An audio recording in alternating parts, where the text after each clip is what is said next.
नमस्कार, आप देख रहे हैं खबरों की गंगोत्री, साथ में आपके शिखा ठाकुर। दिल्ली के चुनावी दंगल में उत्तराखंड के मुख्यमंत्री पुष्कर सिंह धामी भी पूरी तरीके से उतर चुके हैं।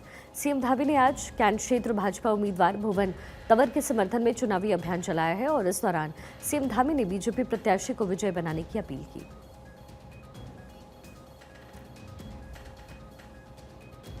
विधानसभा से हमारे यहाँ से युवा और बड़े लोकप्रिय प्रत्याशी श्री भुवन तंवर जी को यहाँ से पार्टी ने प्रत्याशी बनाया है और मैं जो यहाँ लोगों के अंदर जोश देख रहा हूँ, उत्साह देख रहा हूँ, इस बार यहाँ से भुवन तंवर जी भारी मतों से यहाँ से लोग उनको जिताने वाले हैं, अपना आशीर्वाद देने वाले हैं। और दिल्ली में इस बार दिल्ली के लोग जो 10 सालों से यहाँ पर केवल और केवल लोगों को बड़े बड़े आश्वासन, बड़े बड़े उन्होंने जो है शब्द पाक दिखाए थे, दिल्ली की जनता भली भांति समझ गई है। इस बार यहाँ पर जो है डबल इंजन की सरकार बनने वाली है। उत्तराखंड में जल्द ही यूनिफॉर्म सिविल कोड लागू हो जाएगा। कयास लगाए जा रहे हैं कि 26 जनवरी को परेड ग्राउंड से उत्तराखंड के मुख्यमंत्री Pushkar Singh Dhami uniform civil code लागू करने का ऐलान कर देंगे। यूनिफॉर्म सिविल कोड को लेकर के आज भाजपा प्रदेश कार्यालय में पार्टी के वरिष्ठ नेता टिहरी से विधायक किशोर उपाध्याय ने पीसी की। मीडिया से बात करते हुए किशोर उपाध्याय ने कहा है कि यूनिफॉर्म सिविल कोड में खासकर महिलाओं का विशेष ध्यान रखा गया है और सभी के लिए यूनिफॉर्म सिविल कोड एक अच्छी पहल है। यूसीसी का मुख्य उद्देश्य हमारा ये है कि समाज में विशेषकर जो महिलाएं हैं उनको समान रूप से जो है वो अधिकार मिल सके और ये बहुत जल्दी यहाँ प्रदेश में लागू होने जा रहा है और अन्य प्रदेश भी उसमें जो है हमारे प्रदेश का अनुकरण कर रहे हैं। उत्तराखंड में पहली बार राष्ट्रीय खेलों का आयोजन हो रहा है। राष्ट्रीय खेलों की तैयारियां अब अंतिम चरण में है। इसके लिए 28 जनवरी को प्रधानमंत्री नरेंद्र मोदी देहरादून दौरे पर रहेंगे और 38वें राष्ट्रीय खेल का शुभारंभ करेंगे। इसके प्रशासन ने इसको लेकर के तैयारी तेज कर दी। प्रधानमंत्री नरेंद्र मोदी के दौरे को लेकर के किए जाने वाले तमाम सुरक्षा व्यवस्थाएं भी व्यवस्थित की जा रही हैं। इसी क्रम में शुक्रवार को एसपीजी की एडवांस टीम रजत जयंती खेल परिसर पहुंची, जो एसपीजी की एडवांस टीम ने पूरे खेल परिसर का निरीक्षण किया। इस दौरान जिला और पुलिस प्रशासन के अधिकारी भी मौजूद रहे। देखिए, जैसे राष्ट्रीय गेम्स हमारे का शुभारंभ 28 तारीख को प्रस्तावित है और देखते हुए माननीय प्रधानमंत्री जी का जो प्रस्तावित दौरा है जिसके बारे में भी तैयारियां चल रही है और जिस तरह की व्यवस्था, चूंकि नेशनल गेम्स अपने आप में बहुत बड़ा इवेंट है और जिसमें हजारों की संख्या में लोग प्रतिभागी भी आएंगे, साथ ही साथ जो इवेंट रखा गया अभी तक जो प्रपोज्ड है उसके हिसाब से भी हमारा जो स्टेडियम है 25,000 की कैपेसिटी उसमें है, तो जो पूरा फुल रहेगा और जो अनुमान है मुझे लगता है कि 25,000 जो आएंगे लोग देखने शुभारंभ के साथ साथ और भी लोग ऐसे होंगे जो बाहर भी, चूंकि स्क्रीन वगैरह बाहर भी लगाए जा रहे हैं पार्किंग में, जिससे कि जो लोग की एंट्री नहीं हो पा रही किसी कारणों से वो बाहर से भी देख सकें इस इवेंट को। तो सभी व्यवस्थाओं को रोज जांचा जा रहा है, क्या तैयारियां चल रही हैं खासकर सुरक्षा के दृष्टिगत। तो सभी जितने भी हमारे अधिकारी हैं एक एक पॉइंट टू पॉइंट पर जाकर जो भी सुरक्षा के मानक हैं उसको कैसे पूरा किया जाए उसी सबकी तैयारियों के बारे में यहाँ पर विजिट की जा रही है। उत्तराखंड में होने जा रहे 38वें राष्ट्रीय खेल को लेकर के लगभग तैयारियां पूरी कर ली गई है और प्रधानमंत्री नरेंद्र मोदी उत्तराखंड पहुंच रहे हैं। 28 जनवरी को उनका कार्यक्रम लगभग तय हो चुका है। इस वक्त हम खेल परिषद रायपुर में मौजूद हैं। आप देख सकते हैं किस तरीके की यहाँ पर जो है सुरक्षा के लिहाज से चाक चौबंद व्यवस्थाएं की गई और प्रधानमंत्री नरेंद्र मोदी के पहुंचने की पुष्टि इस बात से हो गई है कि क्योंकि एसपीजी का यहाँ पर डिप्लॉयमेंट हो गया है और एसपीजी के साथ जो उत्तराखंड पुलिस है उनके तमाम जो सुरक्षा अधिकारी हैं वो उनके साथ लगातार निरीक्षण कर रहे हैं, बैठकें कर रहे हैं और सुरक्षा के दृष्टिगत इस बात को भी ध्यान में रखा जा रहा है कि एसपीजी ने यहाँ पर बाकायदा जो खेल सचिवालय है उसको टेक ओवर कर लिया गया है ताकि किसी प्रकार की कोई सुरक्षा में चूक न हो। उत्तराखंड की तमाम सुरक्षा एजेंसियां भी एसपीजी के साथ लगभग समन्वय कर जो है तमाम जो सुरक्षा व्यवस्था है उसकी लगभग निगरानी कर रही है और तमाम ऐसे पहलू हैं जिनको यहाँ पर देखा जा रहा है, स्थलीय निरीक्षण किया जा रहा है। सुरक्षा को लेकर के यहाँ पर जो है सभी तैयारियां लगभग पूरी कर ली गई है और ये माना जा रहा है कि प्रधानमंत्री नरेंद्र मोदी रायपुर जब पहुंचेंगे तो बाकायदा यहाँ पर जो खेल परिसर है उसको पीएमओ में तब्दील किया गया है। लगातार सुरक्षा अधिकारी उसके निरीक्षण कर रहे हैं और इसी क्रम में प्रधानमंत्री नरेंद्र मोदी यहाँ पहले पीएमओ में पहुंचेंगे, उसके बाद जो तमाम अधिकारी हैं उनके साथ बैठक लेंगे और जो सरकार की ओर से योजनाएं चलाई जा रही है उनको लेकर भी जो है वो अपनी निरीक्षण करेंगे।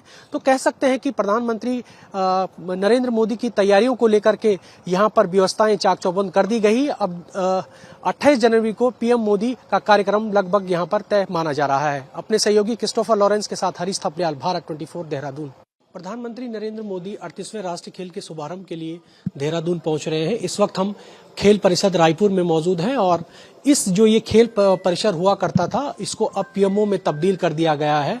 आप देख सकते हैं ये पीएम सिटिंग रूम है, यहाँ पर पीएम मोदी यहाँ पर बैठेंगे और इसके बगल वाला यदि हम रूम की बात करें तो इस रूम में यहाँ पर मीटिंग हॉल बनाया गया है।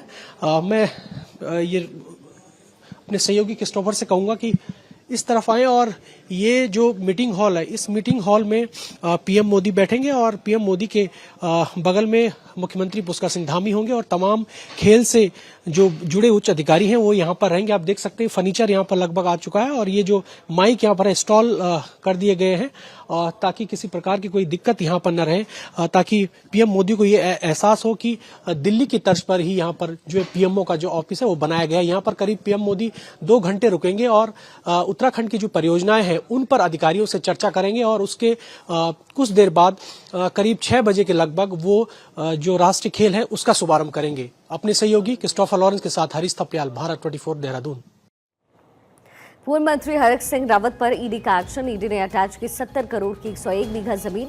देहरादून के सहसपुर स्थित 101 बीघा जमीन अटैच। बताया जा रहा है कि संपत्ति का Doon institute of medical science का संचालन इस पर होता है। कॉलेज का प्रबंधन हरक सिंह रावत के बेटे तुषित रावत करते हैं। दिसंबर 2024 में ईडी ने हरक सिंह के परिजनों और करीबी रिश्तेदारों से पूछताछ की। आरोप है कि पूर्व मंत्री रावत के करीबी सहयोगियों ने मिलकर के एक अवैध भूमि का सौदा किया जिसमें पावर ऑफ अटॉर्नी के तहत जमीन का लेन देन किया गया। इसके बाद अदालत ने इस लेन देन को रद्द कर दिया। फिर भी भूमि को हरक सिंह की पत्नी और करीबी सहयोगियों को बेचा गया। इस मामले में मनी लॉन्ड्रिंग का आरोप है और ईडी ने इस पर कड़ी जांच शुरू कर दी है।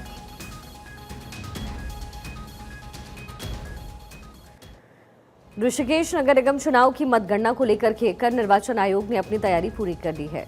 आईडीपीएल सामुदायिक भवन में मतगणना स्थल और स्ट्रांग रूम है। 40 वार्ड और 86 बूथ की मतपेटियों के वोटों की गणना शुरू होगी। मतगणना स्थल पर सुरक्षा चाक चौबंद है। मतगणना की जानकारी देते हुए निर्वाचन अधिकारी के मिश्रा ने बताया कि सभी तैयारी पूरी हो गई है, सुरक्षा चाक चौबंद है। कुल हमारे 86 बूथ हैं और उनको लेके कुल 40 वार्डों में 86 बूथ हैं जिनकी तैयारियां पूरी कर ली गई हैं। मतगणना स्थलीय भी यही है। पीछे हमारे स्ट्रांग रूम है। 14 टेबल यहाँ लगाए गए हैं। 14 टेबल पे ही मतगणना होगी। वहीं कोटद्वार में निकाय चुनाव की शांतिपूर्ण मतगणना के लिए पुलिस प्रशासन ने सारी तैयारियां कर ली हैं। एडिशनल एसपी चंद्रमोहन सिंह ने जानकारी देते हुए बताया कि मतगणना स्थल के आसपास भीड़ के एकत्रित होने पर रोक रहेगी। साथ ही उत्तर प्रदेश से लगे कोरिया बॉर्डर पर अतिरिक्त निगरानी रहेगी। मतगणना स्थल पर अधिकृत व्यक्तियों को ही जाने दिया जाएगा। पर अलग से टीमें भी तैनात की गई हैं और इससे पूर्व में भी हमारे द्वारा ऐसे लोगों को चिन्हित कर उन पर कार्रवाई भी की गई थी, चाहे वो अपने क्षेत्र के हैं या बाहर क्षेत्र के हैं, जो कि किसी भी तरह की गड़बड़ी या कोई ऐसी गड़बड़ी फैलाने की कोई आशंका पैदा कर सकते थे या कर सकते हैं। तो उनके लिए जो है हमने उन पर गुंडा और अन्य 107-16 और अन्य जो प्रिवेंटिव हैं हमारे उसमें कार्रवाई की है। हरिद्वार के अलग अलग नगरों में निकाय चुनाव के दौरान प्रशासन पर मारपीट और भेदभावपूर्ण चुनाव करने के आरोप लगे हैं। इसे लेकर के विपक्ष और निर्दलीय नेताओं में रोष है। भगवानपुर विधानसभा से विधायक ममता राकेश कार्यकर्ताओं के साथ दहाड़े मारकर के रोई और विरोध प्रदर्शन किया। कांग्रेस विधायक ने प्रशासन पर चुनाव में गड़बड़ी का आरोप लगाया है। घटना है जिसके बारे में मैं तो यहाँ पे मौजूद नहीं था, लेकिन जो बात सामने आ रही है कि पथराव हुआ और उसके बाद पुलिस को मजबूरन लाठीचार्ज करना पड़ा, तो ये घटना सामने आई थी। उसके बाद यहाँ पे कैंडिडेट्स और कांग्रेस के माननीय विधायक भी आए थे। उनका ये आरोप था कि बूथ कैप्चरिंग हुई है।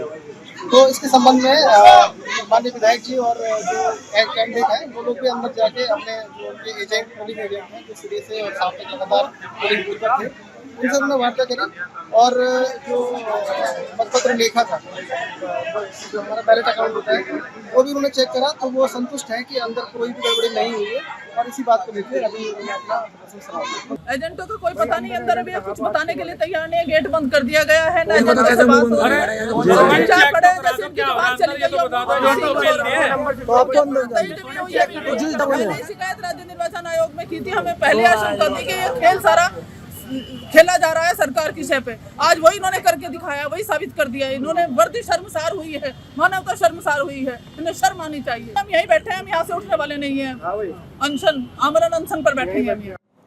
चमोली जिले में सड़क दुर्घटनाओं को रोकने और आमजन को यातायात नियमों के प्रति जागरूक करने को लेकर परिवहन विभाग की ओर से सड़क सुरक्षा माह का शुभारंभ किया गया।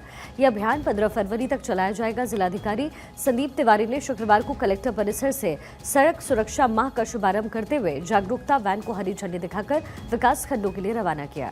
इस दौरान जिलाधिकारी संदीप तिवारी ने कहा है कि सड़क सुरक्षा वैन जिले के सभी विकास खंडों में जाकर सुरक्षित यातायात नियमों के प्रति लोगों को जागरूक करने का काम करेगी।